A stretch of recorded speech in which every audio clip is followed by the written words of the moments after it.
வேலுண்டு வினை இல்லை. வணக்கம். நான் இன்றைக்கி ஆனி மாதத்தில் பிறந்தவங்களை பற்றிய பொதுவான பலன்களை சொல்கிறேன்.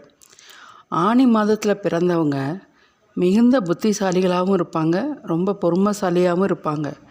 இவங்களுக்கு இயற்கையிலேயே நகைச்சுவை உணர்வும் அதிகமாக இருக்கும். வாழ்க்கையில் ரொம்ப அதிகமாக முன்னேறி பெருசாக வாழணுங்கிற எண்ணம் இவங்களுக்கு மேலோங்கி இருக்கும். பொதுவாக இவங்களுக்கு கொஞ்சம் ரொம்ப குடும்பம், தன்னோட பிள்ளைங்க, பொண்டாட்டி இப்படிங்கிற பாசம் ரொம்ப அதிகமாக இருக்கும். இவங்களோட மனம் ஒரு நிலையில் இருக்காது. சந்தேக மனம் கொண்டவர்கள். ஒரு முடிவிலிருந்து மாறி மாறி மாற்றிக்கொண்டே இருப்பார்கள். இவர்களுக்கு கொள்கை என்ற ஒன்று இருக்காது. ஒரு தோல்வி அடைஞ்சாங்கன்னா ரொம்ப துவண்டு போயிடுவாங்க. சூழ்நிலைக்கேற்ப தன்னுடைய கருத்துக்களை மாற்றிக்கொண்டே இருப்பாங்க. பொதுவாக பொறுப்பை தட்டி கழிப்பாங்க. மற்றவர்களை தன் பேச்சிலேயே வயப்படுத்தி ஏமாத்துறவங்க. புரிந்து கொள்ள முடியாத புதிராக இருப்பார்கள். இவங்களுக்கு பிடிவாதம் ரொம்ப அதிகமாக இருக்கும்.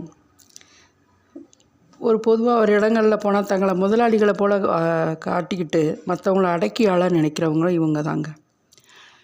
சுயநலவாதியாக இருப்பாங்க. பெரும்பாலும் இவங்களுக்கு செயல்பட்டு சிந்திக்கும் திறனும் அதிகமாக இருக்கும், சாதிக்கும் திறனும் இருக்கும்.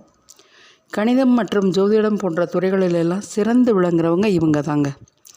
எதையும் டக்குன்னு புரிஞ்சுக்கக்கூடிய தன்மை இவங்களுக்கு அதிகமாக இருக்கும். ஆழ்ந்த சிந்தனையும் இருக்கும். தேவைக்கு அதிகமாக செலவு செய்கிறது இவங்களுக்கு வழக்கமாக இருக்கும். ஜீரண கோளாறு, நரம்பு தளர்ச்சி போன்ற குறைபாடுகளும் இவங்ககிட்ட இருக்கும். கோபம் இவங்களுக்கு ரொம்ப அதிகமாக இருக்குங்க. பொதுவாக ஆனி மாதத்தில் தான் நடராஜருக்கு ஆணி திருமஞ்சன அபிஷேகமும் நடக்கும். இவங்க ஒரு வேலையாவது திருந்து செய்கிறது நல்லது. இவங்களுடைய முன்னேற்றத்திற்கு மூலதனமே மூளை தாங்க.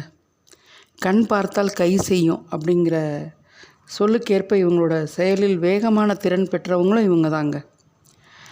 ஆனி மாதத்தில் பிறந்தவங்க ரொம்ப ரோஷக்காரங்க. பெரிய பெரிய லட்சியங்களும் கனவுகளும் இவங்களுக்கு இருக்கும். நன்றி, வணக்கம்.